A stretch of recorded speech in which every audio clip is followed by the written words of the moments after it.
علمی بات کرنے والے بندے کو جاہل کہیں گے تو ناراض ہوگا. باقی اردو زبان میں یہ لفظ استعمال ہوتا ہے, قرآن میں بھی ہوا ہے, اردو میں جب ٹرانسلیٹ کریں گے. حضرت ابراہیم علیہ السلام کے بارے میں سورہ انبیاء میں نہیں آیا, جب وہ بت ٹوٹ گئے تو ان کے بزرگوں نے جب میٹنگ کی تو انہوں نے کہا کہ ہم نے ایک چھوکرے کو سنا ہے جس کا نام ابراہیم ہے, وہ ہمارے بتوں کا ذکر برائی سے کرتا تھا. وہاں پہ الفاظ ہے ایک نوجوان کو, اور اردو زبان میں چھوکرا کا لفظ نوجوان کے لیے استعمال ہوتا ہے. اب یہ اردو زبان, ایون سورۃ الانعام میں تو نبی علیہ السلام کے بارے میں بھی آیا کہ یہ حضور علیہ السلام کو, سورہ بقرہ میں بھی آیا, ایسے پہچانتے ہیں جس نے اپنے بیٹوں کو پہچانتے ہیں. علماء یہود, اس کے باوجود انہوں نے نبی علیہ السلام کی مخالفت کی.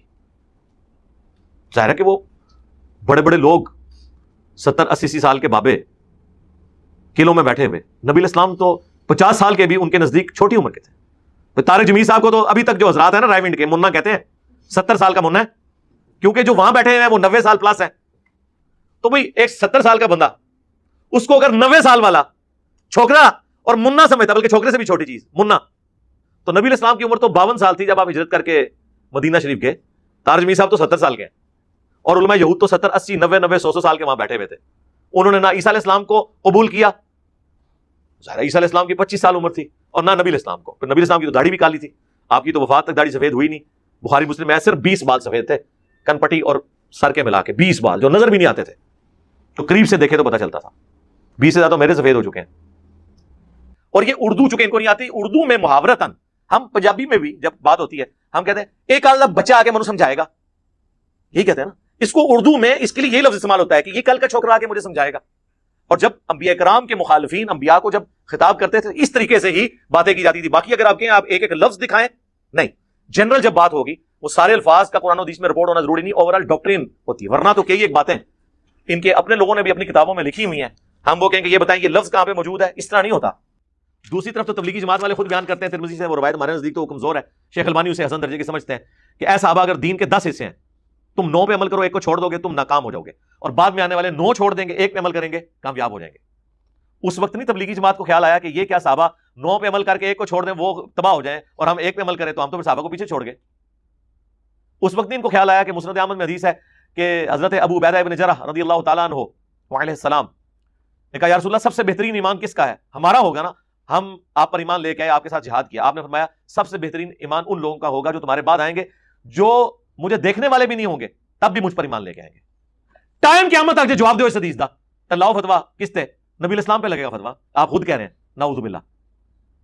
ترمذی ابو داؤد میں حدیث ہے کہ جو شخص مشکل وقت میں صبر کر کے دین پر ثابت قدم رہا تو اسے آج کے دور کے میرے صحابہ کے 50 صحابہ کے برابر ثواب ملے گا, اکیلے بندے کو. تو اسی ایک نو لے کے بیٹھے سو, ہم کہتے ہیں آج جو رب الدین کر رہے ہیں نا ان لوگوں کی مساجد میں جا کے اونچی آمین کہہ رہے ہیں, اسے 50 صحابہ کی آمین کے برابر ثواب ملتا ہے. ابو داؤد ترمذی میں حدیث ہے, کھولیں. سرکار آپ کے جاہل ماں باپ کو اور ان کے جاہل آباء و اجداد کو اگر کسی نے حدیثیں نہیں بتائی تو ہم پہ کیوں غصہ نکال رہے ہیں؟ یہ غریب تو بدتمیز, اور سیتے کدے نہیں سنیا. او ماما تو کدے قرآن پڑھیا, کدے بخاری پڑھی؟ جب تو پڑھی نہیں تو کہ تو سننا سی کہ مار کو ایک باغی جماعت قتل کرے گی, مار انہیں اللہ اور جنت کی طرف بلائیں گے, اور وہ جماعت دوزخ کی طرف بلا رہی ہوگی. صحیح بخاری 2812 جب تو نے پڑھی نہیں, تیرے باپ داداؤں نے نہیں پڑھی, تیرے باباؤں نے نہیں پڑھی, تو نے کہاں سے پڑھنی تھی؟ اس طرح فخر سے بات کرتے ہیں گویا سارا علم اسی حاصل کر لے, میں تو کدے نہیں سنیا. خدا کے لیے اللہ سے ڈر جائیں. تو یہ بات اس طرح نہیں ہوئی تھی. اس طرح کئی حدیث ہیں, صحیح ابن حبان میں ہے, مسند احمد میں, مشکات میں ایک تیسری جلد میں پورا چیپٹر ہے اس امت کے ثواب کے بیان میں, اس میں یہ ساری حدیثیں ہیں کہ نبی علیہ السلام فرمایا جو مجھے دیکھ کر ایمان لائے اسے 1 دفعہ بشارت, جو بغیر دیکھے ایمان لے کے آئے اسے 7 دفعہ بشارت, ایک روایت میں ہے اسے 2 دفعہ بشارت. اور نبی علیہ السلام فرمایا مجھ سے سب سے زیادہ محبت کرنے والے لوگ وہ ہیں جو میرے بعد آئیں گے. یہ صحیح مسلم ہے یہ والی حدیث. اور وہ تمنا کریں گے کہ ہم سے ہماری اولاد جان مال سب کچھ لے لیا جائے, ایک جھلک حضور کی کروا دی جائے. نبی علیہ السلام نے تابعین اور بعد کے مسلمانوں کے لیے کہا کہ وہ زیادہ اشکان رسول ہوں گے. یہاں بات ہو رہی جزیات میں, کلی فضیلت صحابہ کی ہے. سرکار صحابہ کو کون جانتا تھا؟ ہمارے دنیا میں یوٹیوب میں آنے سے پہلے آپ کو پتا تھا ابو ذر غفاری کون ہے؟ بتائیں, ہم نے آگے تعارف کروایا نا. آپ کو پتا تھا کہ عمار بن یاسر کون ہے؟ صرف نام ہی سنا ہوا تھا نا, ان کی قربانیوں کا ذکر پتا تھا آپ کو. ابو عبیدہ ابن جرح کی کیا قربانی ہے, خالد ابن ولید نے کیا کیا ہے, قاسیہ یرموک کے نام آپ کے آباء و اجداد نے بھی سنے ہوئے تھے. ہمیں آپ آ کے بتائیں گے, ہم نے تو صحابہ کا تعارف کروایا. تو میں کیا یہ کہوں گا کہ میری اور میرے اسٹوڈنٹس کے اوپر آنے والی تکلیفیں عمار ابن یاسر سے اور مولا علی سے زیادہ ہیں یا حسن و حسین سے زیادہ ہیں؟ ہم نے جزیات میں بات کی تھی اور یہ بات درست ہے. مخالفت جس بات پہ اٹھانی پڑی نا وہ ایک تھی کہ میں حضرت معاویہ کو رضی اللہ تعالیٰ عنہ کیوں کہتا ہوں. وہ کہتے ہیں بخاری مسلم سے بھی آپ نے آل امیہ کی جرائم کی پوری لسٹ بتا دی ہے، اس کے باوجود آپ جو باقی معاملات ہیں ان کو دیکھتے ہوئے بھی مین بیچ میں جو پرسنالٹی ہیں وہ تو حضرت معاویہ کی، آپ ان کو رضی اللہ تعالیٰ عنہ کیوں کہتے ہیں؟ تو میرا ایک موقف ہے، آپ اسے دعوت کی حکمت سمجھ لیں، یا آپ یہ سمجھیں کہ میں ایک ریڈ لائن کو کراس نہیں کرنا چاہتا، یا اس سے بڑی بات یہ سمجھ لیں کہ حضرت معاویہ رضی اللہ تعالیٰ عنہ نے اپنے دور ملوکیت کے اندر جن دین کے احکامات کا پاس نہیں کیا، ان میں سے کئی ایک احکامات ہیں جن کا پاس مجھے ہے، جس میں ٹاپ آف دا لسٹ جو شخص نبی الاسلام کو ایمان کی حالت میں دیکھتا ہے، انکلوڈنگ حضرت معاویہ، حضرت عمرو بن عاص، حضرت مغیرہ بن شعبہ اور حضرت بصر بن ابی ارطاح، یہ مینلی 4 بندے ہیں رضی اللہ عنہم اجمعین. تو ان کی ہمیں رسپیکٹ کرنی پڑتی ہے نبی صلی اللہ علیہ وآلہ وسلم کی نسبت کی وجہ سے. کاش یہ لوگ بھی حضرت علی جو خلیفہ راشد تھے ان کی رسپیکٹ ویسا کرتے نبی الاسلام کی نسبت کی وجہ سے اور خلیفہ راشد ہونے کی وجہ سے، تو آج امت کو یہ دن نہ دیکھنے پڑتے. تو میں یہ اشارتاً بات کر رہا ہوں، یہ ایک بڑا ڈیٹیل ٹاپک ہے لیکن یہ امت کا سب سے بڑا ٹاپک ہے. جی تو آپ لوگوں نے دیکھا کہ کس طرح علامہ صاحب نے اپنا غصہ نکالنے کی ناکام کوشش کی ہے. تو خیر انشاءاللہ ملتے ہیں نیکسٹ ویڈیو میں. اللہ حافظ.